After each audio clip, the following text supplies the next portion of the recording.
Well, good morning, and welcome to day 2 of Young Africa Works. We had a great day yesterday. We heard from some young men and women who are doing some amazing things in the agriculture value chain. We heard about some innovative livelihoods research. We debated, and we heard loud and clear from the private sector their vision for agriculture on the continent. Today, we are excited for our 2 keynote speakers. The first, Dayo Olopade, and the second, Dr. Agnes Kalabata. They both will share their perspectives in terms of how to drive transformative change within the lives of young men and women in Africa. This morning, after our first keynote, we are going to dig into some of the, the systemic constraints and opportunities. And in the afternoon, we are going to discuss innovations in youth access to finance. We'll also hear more about demand-driven approaches to program design and take a very practical look at the use of labor market analysis to create youth employment. And that session is going to be delivered from our colleagues at Harambee. Throughout it all, as with yesterday, I invite you to help us get the word out. And if you would like to extend the conversation onto Twitter, I remind you, we are hashtag YAW2015. So, our first keynote. Dayo Olopade is a Nigerian-American journalist and author of The Bright Continent, Breaking Rules and Making Change in Modern Africa. This book kind of took the foundation by storm. I think we were quite delighted with the mix of perspective, intelligent writing, and good use of humor throughout as well. Now, Dayo began her career at the New Republic, where she covered the 2008 U.S. presidential primaries and general election. She was a fellow at the New America Foundation, a journalism fellow for the United Nations Foundation, and a visiting scholar with the Rockefeller Foundation. Quite a track record. Most recently, she has been speaking at several business and philanthropic conferences, including the Chicago Council on Global Affairs. She recently spoke at Google and the Nantucket Project. So please join me in welcoming Dayo to the stage.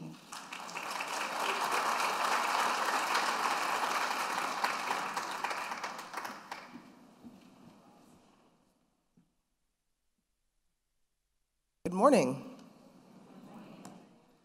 Thrilled to be here. Thank you so much for the kind invitation.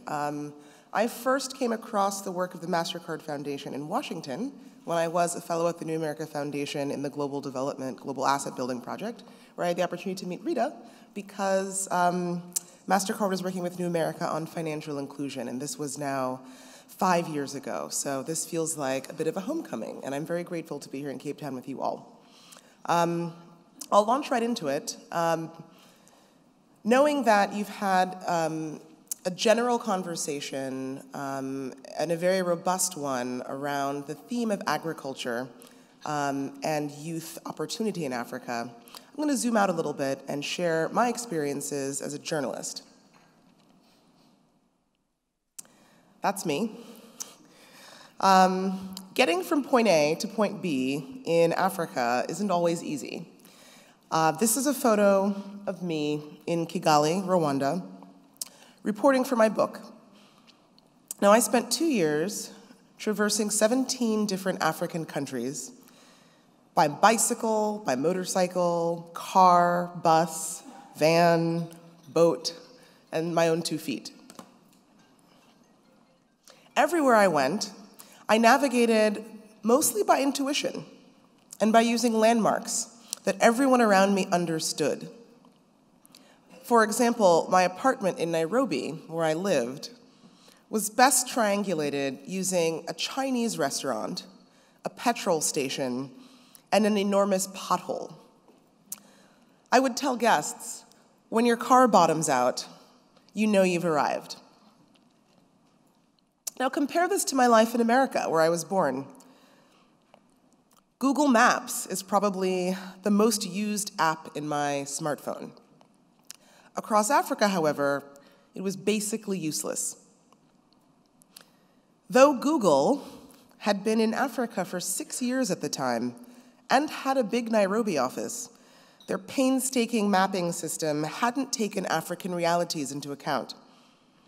On Google Maps, whole areas of Nairobi were blank. Here you can see informal settlements, like Kibera, where hundreds of thousands of people live and work, simply because they were not formally paved or connected. They were invisible to Google Maps. This represents a blind spot as populous as Washington, D.C. Now, I spend time dwelling with maps because maps matter, right? Maps suggest omniscience. Even the bird's eye view lulls us into a sense of godlike intelligence. We know what we know. Everything is here. You can trust this to get you from point A to point B. Now, it's their quality to describe that makes maps so powerful, and also what makes maps so dangerous. Because what if your map is wrong? What if your compass north is south? Now we know, or we should know now, about the pitfalls of the Mercator projection, but I find we rarely examine the other foundational myths, the bases for which we make big decisions. This tendency is what I call formality bias. Formality bias is a term I coined to refer to the West's strong preference for the formal sector, for legibility, hospital corners, easy treaties, lists of development goals, and well-lit street signs. This image launched my book. It is the winning poster for a competition to promote the recently replaced Millennium Development Goals. It's very clever graphic design, as you can see, but it also broke my heart. The implicit logic is that the people on the bottom must depend on the people on the top to get ahead. That's the G8. You can tell because of Angela Merkel. So this winning poster captures the bias that imports norms from wealthy nations and introduces them in a wholly different contexts. It's the attention paid, as in this photo, to ministers and ambassadors and global governing bodies, as year after year, African citizens dream beyond their nation states. It is the bias that is holding hundreds of millions of ordinary people back. Now, at the same time, the informal sector, vast and resilient, is overlooked. I landed in Monrovia the day that Ellen Johnson Sirleaf won a Nobel Peace Prize. I was there to cover the Liberian presidential election, which she won by an overwhelming margin just 7 days later. And this was another spectacular example of formality bias, because signs like this that emphasized the rule of law, that emphasized anti-corruption, that emphasized the fact of a female president, ended up being far more important than the underlying achievements and development processes of people in Liberia. Now, throughout that reporting trip, I encountered many dozens of Liberian people, frankly surprised that the committee in Oslo would choose to give a prize to Ellen. And it was not until 3 years later, really, at the height of the Ebola crisis, that outsiders began to realize that the state infrastructure, whether from public health to roads and development to access to employment, were fundamentally bankrupt.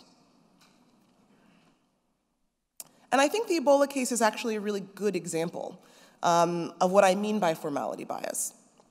Because, as you can see, the early incidences of the Ebola crisis represent a transnational, transboundary crisis, something that in reality represents people traveling for work, people traveling to visit family, and people traveling to bury the dead.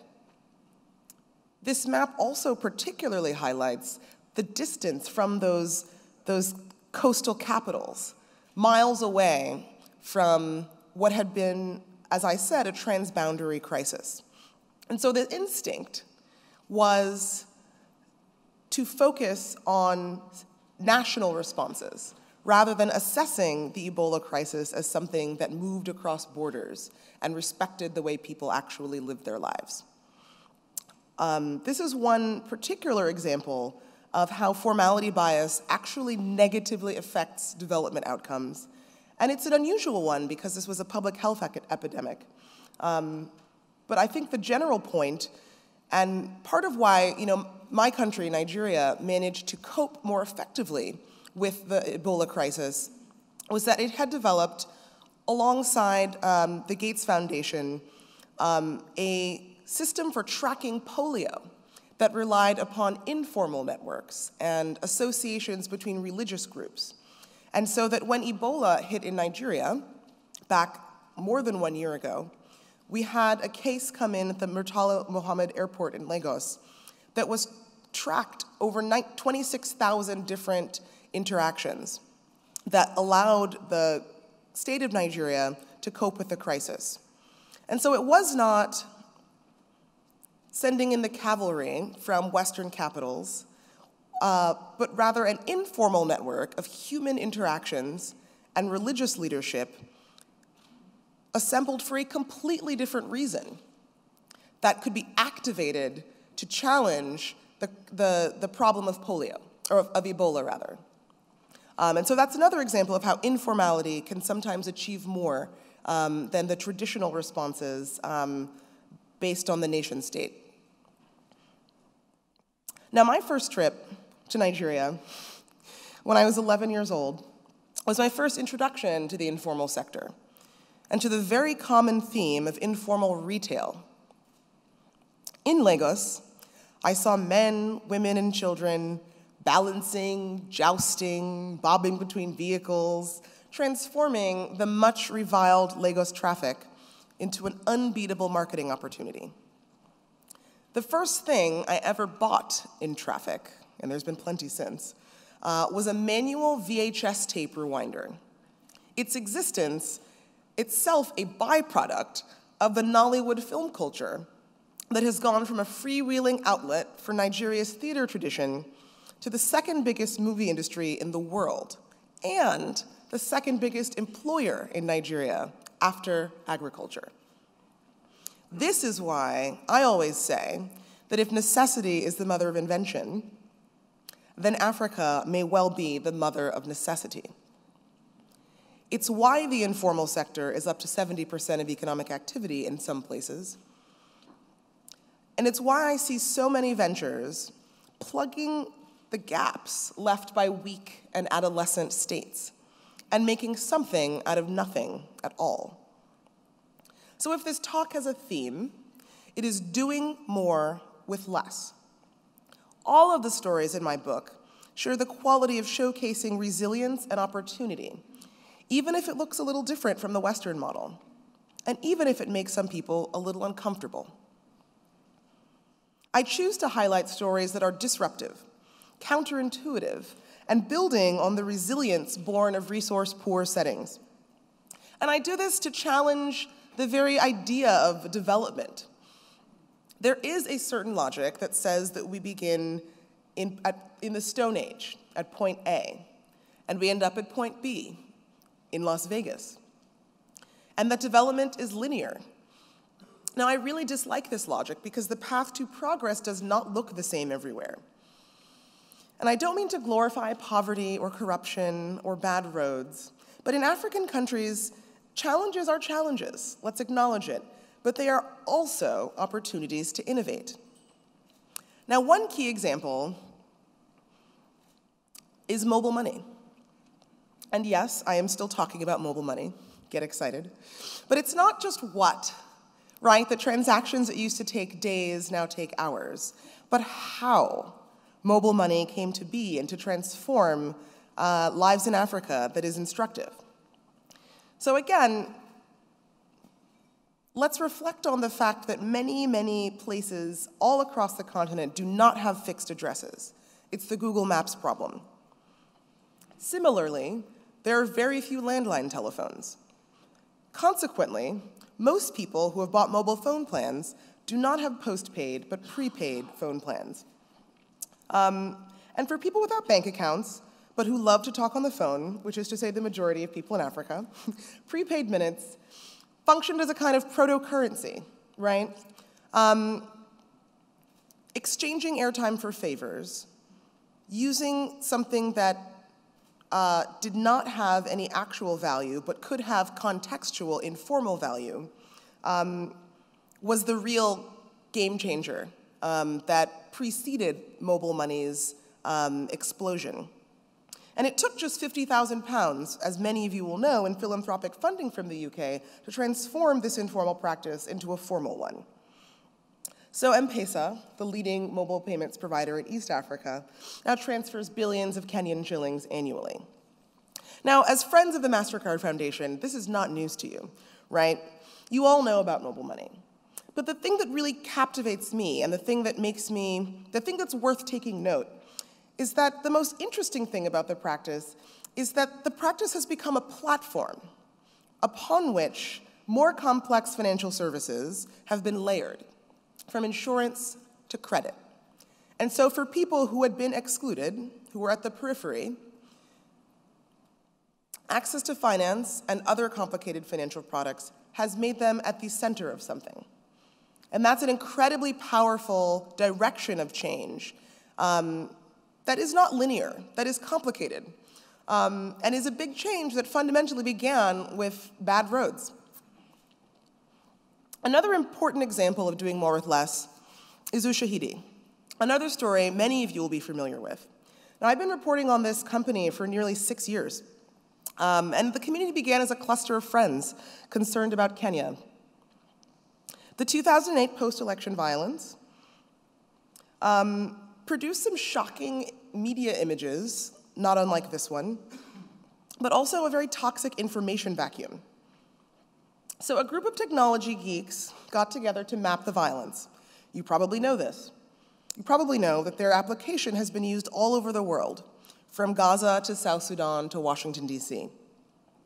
I think there are two important things about Ushahidi to call out. One is that the technology for Ushahidi existed before Ushahidi. The Red Cross developed, but did not find a use for it. And so this is another example of invention driven by necessity in Africa. Mobile money was not invented in the West because the West had alternatives. In the same way, the tracking system that had been lying dormant in the hands of the Red Cross did not find an application until it was absolutely necessary. And it was done in a local way with local design influence. So the second thing to call out is that Ushahidi didn't stop at tracking software. And I think this is the most important point. The loose confederation of concerned citizens began a collaborative effort over the next 6 years that has transformed its learning to create new products for data mining and later for rural wireless access. And this year, they announced a tablet built for African 5-year-olds. So given that DFID famously budgets 9 months before sending new computers to outposts throughout the continent, I think it's extremely important that an intervention like Ushahidi can help design for African contexts, where heat and viruses and dust and other challenges to operating and computing in an African context can be resolved, again, with appropriate technology and appropriate design. And again, this is a lot of good that began with a conflict that Time magazine called a fight to the death.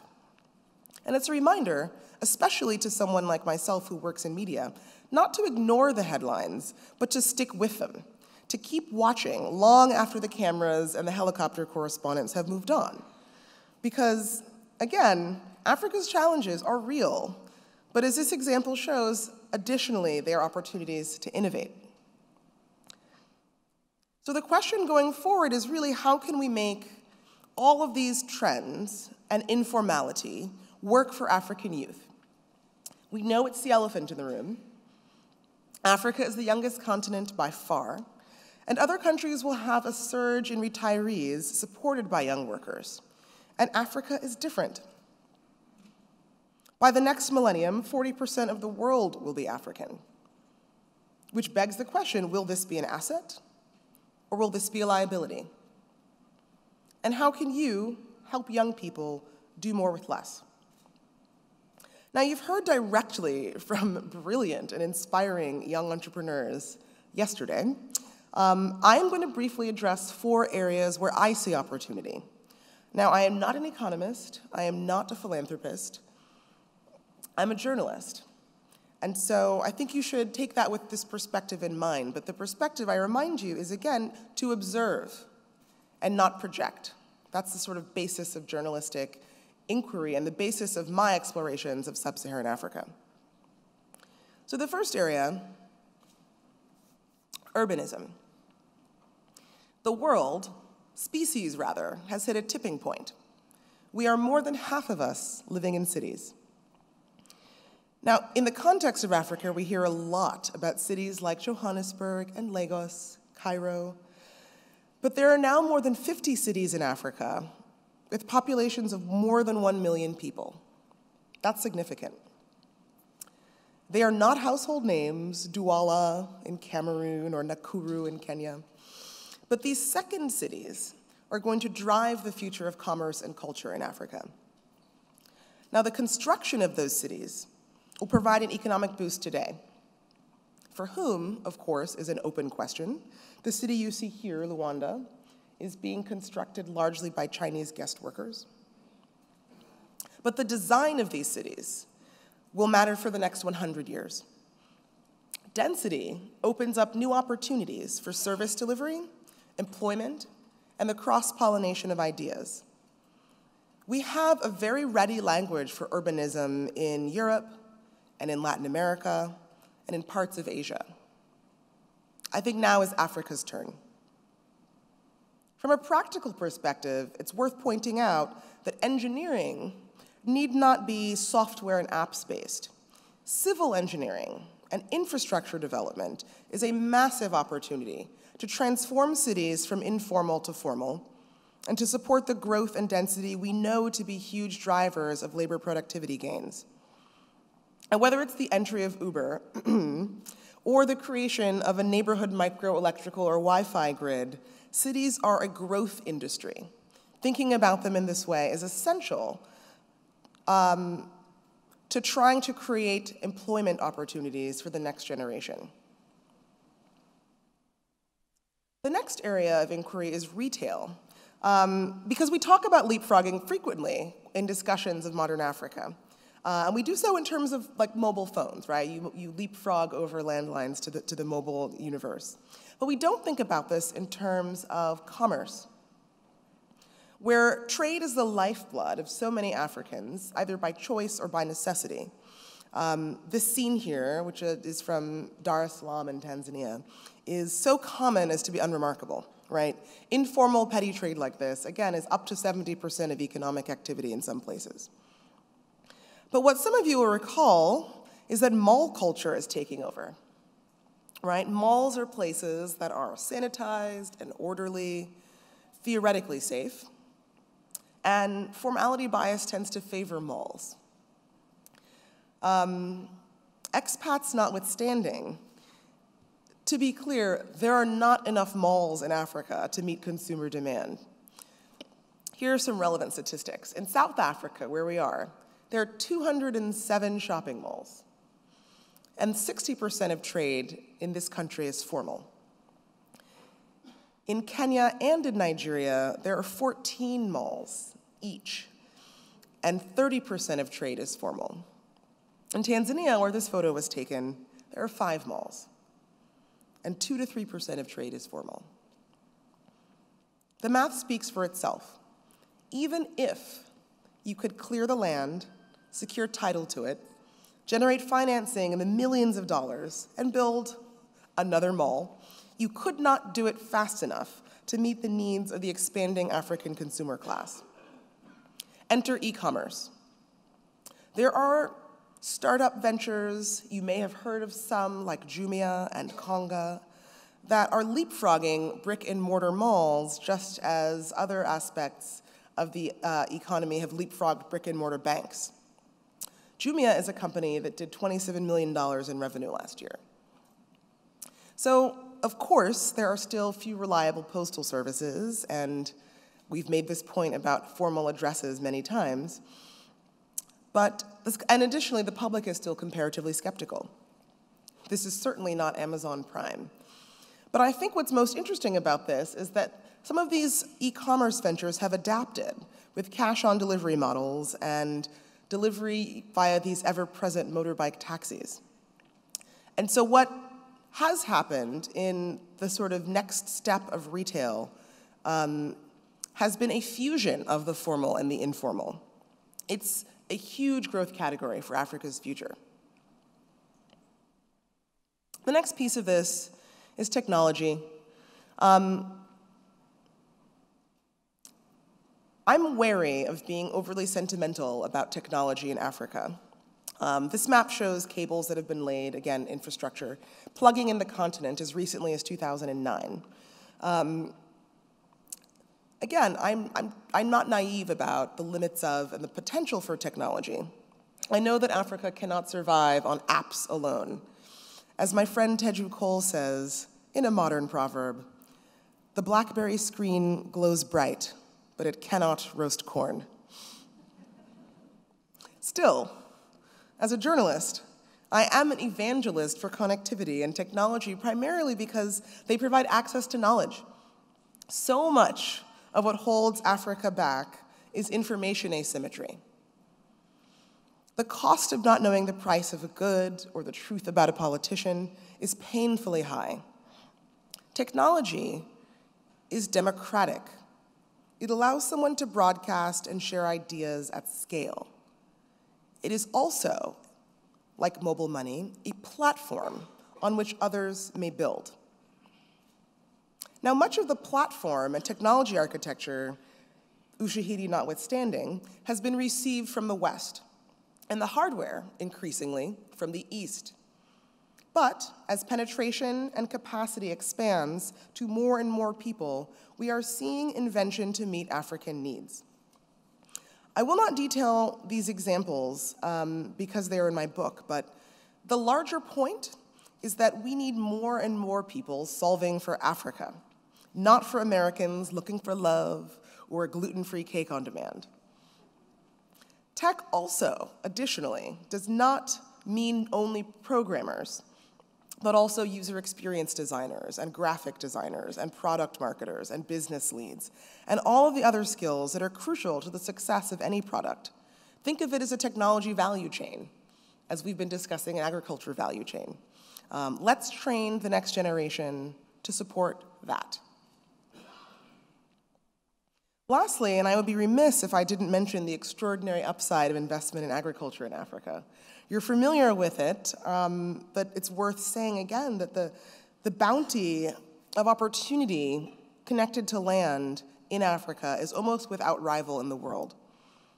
But it is still, as discussed, semi-formal and subsistence-based, and barely 4% irrigated, as compared to 60% plus in Asia. So, in the past, agricultural extension schools, research institutions, and other services provided by the state that had distributed advice and technology have contracted. As of 2008, only 80% of African countries spent less than 10% of their budgets on agricultural development. I think the good news is that states are no longer the only driver of investment. Farming capabilities are decentralized, and the private sector, as you have heard, is stepping in. Incredibly interesting products like index insurance are being explored as a way to support the vast majority of African people whose lives are touched by agriculture. Cooperative farming, investments in process and manufacturing can keep proceeds on the African continent. And I would say that regardless of all of that dynamism and new investment from new stakeholders, Western-style, large-scale, capital-intensive farming, the kind mentioned in France yesterday, is still years away. This photograph was taken from my window in Nairobi. This was my view while I was writing my book. It shows an urban farm. These are crops planted by a family of 6 who have been informally occupying an abandoned colonial home. Without permission or land tenure, my neighbors have transformed a busy roundabout in the heart of Nairobi, not unlike the 1-acre plots that predominate across the African landscape. Now, the family represents the typical farmer in all ways but one. They live in a city. And I think this gets at the core tension for agriculture in Africa that's been brought up a few times over the course of the conference. Just as many millions of people are flooding to cities to try their luck in formal or informal economies, African landholders who grow food are sitting on a potential gold mine, and there's a mismatch. After all, Nollywood is the 2nd biggest employer in Nigeria. Agriculture is still number 1. And we've heard about the opportunity that urbanization presents for agriculture from a consumer perspective. The rising middle class, the increase in supermarkets, the need for food to be affordable and available. But what happens when the producers are urban? The move to large-scale farming has been a part of the French and American, and to a certain extent, the Brazilian model. And so my question for this audience is, could Africa's agricultural supply chain look different than that? Now is the time to find out. My book shares many other examples of appropriate technology and human systems winning where formality bias and governments tend to fail. In fact, my book makes a point of spotlighting these homegrown innovations that, again, whether it's in energy or in health services or in agriculture or in media, these things are driving modern Africa. And again, to return to this theme of narratives and why they matter, what we know and what we see affects what we all do. And so when we have an image like The Economist covers that show a hopeless continent, and then a decade later we have an image that shows Africa rising, it's almost bipolar, right? Which one are we to believe? There's the continent of Ebola, and there's the continent of M-Pesa. And I think the truth is really sort of lies in between those two. And my book is an effort to provide a more nuanced and sophisticated understanding of what's going on in modern Africa. And I should point out that the phrase Africa rising never once appears, because I think we need to look harder at what growth means, and rising for who and by whom. So again, the book and this discussion, I hope, invites every single one of you to stay beyond the headlines, to pay attention, to follow stories to their conclusion, and to seek out a new narrative of Africa that reimagines the local challenges that are well known as opportunities to innovate. I want the world to see global development as a design problem to be solved, and not just a thing to be bought. And again, in the precepts of journalism, to ground in observation rather than imagination. So thank you very much. I don't know if we're going to do a Q&A, but I'm grateful for your time today, and I'm happy to take any questions afterward. Thank you very much.